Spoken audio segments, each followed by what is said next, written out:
Class 10th के biology chapter number 1 है। पहला चैप्टर जैव प्रक्रम पोषण। इसका पार्ट 2 है। पार्ट 1 हम लोग देख चुके हैं। इसका पार्ट 2 है। कुछ इंपॉर्टेंट क्वेश्चन देखिए। फर्स्ट क्वेश्चन क्या है? निम्न में कौन सजीव का लक्षण है? सजीव का लक्षण कौन है? एक होता है सजीव और एक होता है निर्जीव। इसमें सजीव का लक्षण कौन कौन सा है?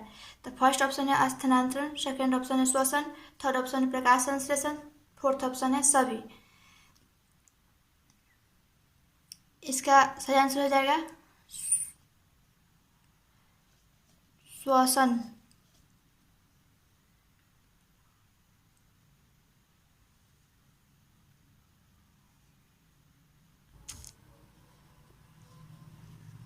अब नेक्स्ट क्वेश्चन है क्वेश्चन नंबर 2। प्रकाश संश्लेषण से किस पदार्थ का निर्माण होता है? प्रकाश संश्लेषण की प्रक्रिया जब संपन्न होती है तो उससे किस पदार्थ का निर्माण होता है? तो फर्स्ट ऑप्शन है CO2, second option H2O, third option है कार्बोहाइड्रेट, फोर्थ ऑप्शन है सभी। CO2 यानी कार्बन डाइऑक्साइड, H2O यानी जल, कार्बोहाइड्रेट, फोर्थ है सभी। इसका सही आंसर हो जाएगा ऑप्शन नंबर 3 कार्बोहाइड्रेट। प्रकाश संश्लेषण प्रक्रिया के बाद कार्बोहाइड्रेट का निर्माण होता है। अब नेक्स्ट क्वेश्चन नंबर 3। कोशिका के किस भाग में सजीवों के सारे गुण विद्यमान होते हैं? कोशिका के किस भाग में सजीवों के सारे गुण विद्यमान होते हैं? तो फर्स्ट ऑप्शन है कोशिका झिल्ली, सेकेंड ऑप्शन है जीव द्रव, थर्ड ऑप्शन है जनन, फोर्थ ऑप्शन है पोषण। इसका सही आंसर हो जाएगा ऑप्शन नंबर 2 जीव द्रव में। अब नेक्स्ट क्वेश्चन है क्वेश्चन नंबर 4। निम्नलिखित में कौन स्वपोषी के उदाहरण है? स्वपोषी और परपोषी। स्वपोषी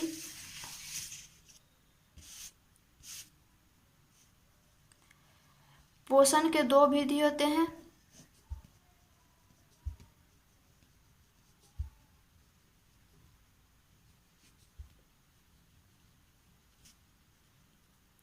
पहला होता है स्वपोषण और दूसरा होता है परपोषण।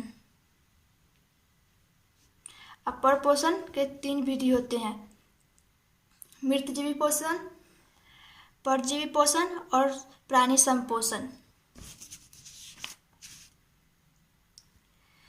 तो यह क्वेश्चन निम्नलिखित में कौन स्वपोषी के उदाहरण है?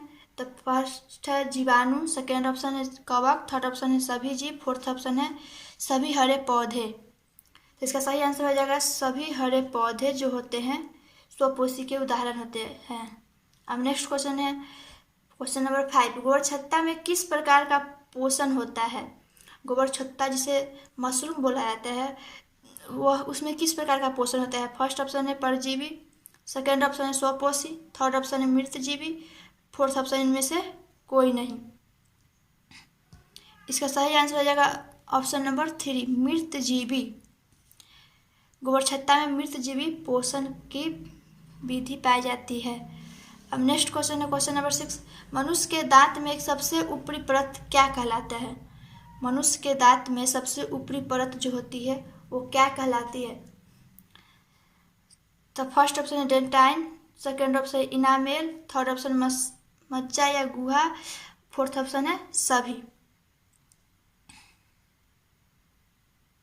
इसका सही आंसर हो जाएगा ऑप्शन नंबर 2 इनामेल। मनुष्य के दांत के में सबसे ऊपरी परत को इनामेल कहते हैं। मनुष्य के दांत 4 प्रकार के होते हैं।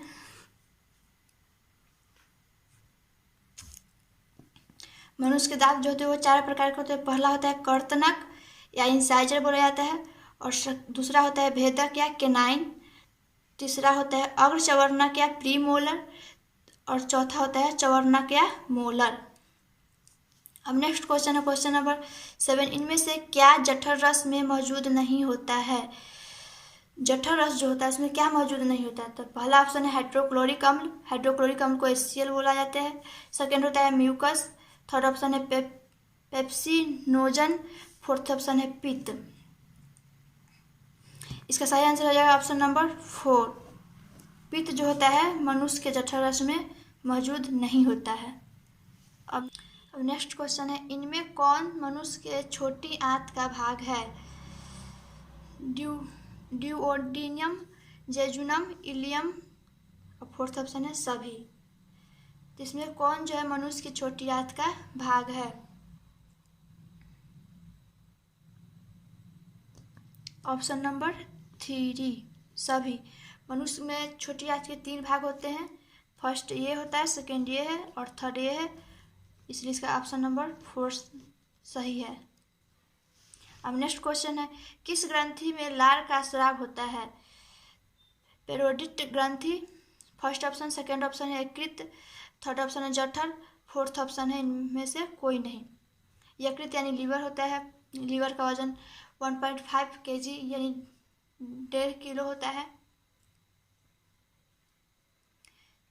किसमें लार का स्राव होता है?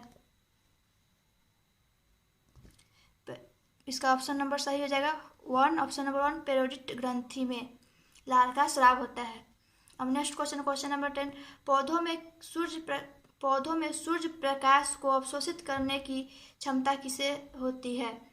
फर्स्ट ऑप्शन है क्लोरोफिल वर्णकों को, सेकेंड ऑप्शन है सभी कोशिकाओं को, थर्ड ऑप्शन है परिवहन ऊतकों को, फोर्थ ऑप्शन है रंध्रों को। इसका सही आंसर हो जाएगा ऑप्शन नंबर 1, क्लोरोफिल वर्णकों को। क्लोरोफिल कहाँ पाया जाता है? तो क्लोरोफिल पत्तियों में पाया जाता है। जो हरा रंग का वर्णक होता है उसी को क्लोरोफिल कहा जाता है। अब नेक्स्ट क्वेश्चन, क्वेश्चन नंबर 11, इनमें कौन अपसेसी अंग है? अपसेसी अंग, अपसेसी यानी कहने का सेंस है बेकार का पदार्थ, उसका कोई काम नहीं होता है। अपसेसी अंग जो हर मनुष्य के शरीर में होता है। इसका फर्स्ट ऑप्शन है ऊपरीगामी कोलन, सेकेंड ऑप्शन है अधोगामी कोलन, थर्ड ऑप्शन है अपेंडिक्स, फोर्थ ऑप्शन इनमें से कोई नहीं। तो इसका सही आंसर हो जाएगा अपेंडिक्स। यह जो होता है सभी मनुष्य के शरीर में होता है, जिस व्यक्ति के शरीर में इसकी मात्रा जो होती है वो बढ़ जाती है तो उसको ऑपरेशन करके निकाल दिया जाता है। अब नेक्स्ट क्वेश्चन, क्वेश्चन नंबर 12, मनुष्य में पाचन की क्रिया प्रारंभ होती है। मनुष्य में पाचन की क्रिया कहाँ से प्रारंभ होती है? तो फर्स्ट ऑप्शन है मुख गुहा से, सेकेंड ऑप्शन है ग्रास नली से, थर्ड ऑप्शन है यकृत से, फोर्थ ऑप्शन है सभी। इसका सही आंसर हो जाएगा ऑप्शन नंबर 1, मुख गुहा से। मनुष्य में पाचन की क्रिया जो होती है वो मुख गुहा से प्रारंभ होती है। अब लास्ट क्वेश्चन है, मनुष्य में आहार नाल की लंबाई कितनी मीटर होती है? मनुष्य में आहार नाल की लंबाई कितनी मीटर होती है? फर्स्ट ऑप्शन है 8 से 10 मीटर, सेकेंड ऑप्शन है 8 से 10 सेंटीमीटर, थर्ड ऑप्शन है 2 से 4 मीटर, थर्ड ऑप्शन है 1 से 4 मीटर। इसका सही आंसर हो जाएगा ऑप्शन नंबर 1, 8 से 10 मीटर। चलिए फिर से देखते हैं। फर्स्ट क्वेश्चन है, निम्न में कौन सजीव का लक्षण है? तो सजीव का लक्षण श्वसन है। श्वसन यानी जो हम लोग सांस लेते हैं वही श्वसन कहलाता है। नेक्स्ट क्वेश्चन है, प्रकाश संश्लेषण से किस पदार्थ का निर्माण होता है? तो कार्बोहाइड्रेट का निर्माण होता है। कोशिका के किस भाग में सजीवों के सारे गुण विद्यमान होता है? तो जीवद्रव्य में। निम्नलिखित में कौन सा स्वपोषी के उदाहरण है? तो सभी हरे पौधे होते हैं वो स्वपोषी के उदाहरण होते हैं। स्वपोषी और पोषण 2 प्रकार के होते हैं, एक होता है स्वपोषी, एक परपोषी। परपोषी 3 प्रकार के होते हैं। अब नेक्स्ट क्वेश्चन है क्वेश्चन नंबर 5, गोरछत्ता में किस प्रकार का पोषण होता है? तो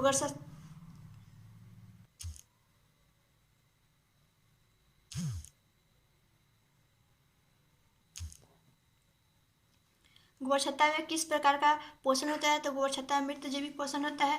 नेक्स्ट क्वेश्चन है, मनुष्य के दांत में सबसे ऊपरी परत क्या है? तो इनाइमल होती है। नेक्स्ट क्वेश्चन है, इनमें से क्या जठररस में मौजूद नहीं होता है? तो जठररस में पित्त मौजूद नहीं होता है। नेक्स्ट क्वेश्चन, इनमें कौन मनुष्य के छोटी आंत का भाग है? तो सभी छोटी आंत के ये तीनों भाग होती है। अब नेक्स्ट क्वेश्चन, किस ग्रंथि में लार का स्राव होता है? तो पेरोडिट ग्रंथि में। नेक्स्ट क्वेश्चन है, पौधों में सूर्य प्रकाश को अवशोषित करने की क्षमता किसमें होती है? तो क्लोरोफिल वर्णकों को होती है। नेक्स्ट क्वेश्चन है, इनमें कौन अपसेसी अंग है? तो अपेंडिक्स जो होता है वो अपसेसी अंग होता है। नेक्स्ट क्वेश्चन है, मनुष्य में पाचन की क्रिया प्रारंभ होती है तो मुख गुहा से। नेक्स्ट क्वेश्चन है, मनुष्य में आहार नाल की लंबाई कितनी होती है? तो 8 से 10 सेंटीमीटर होती है।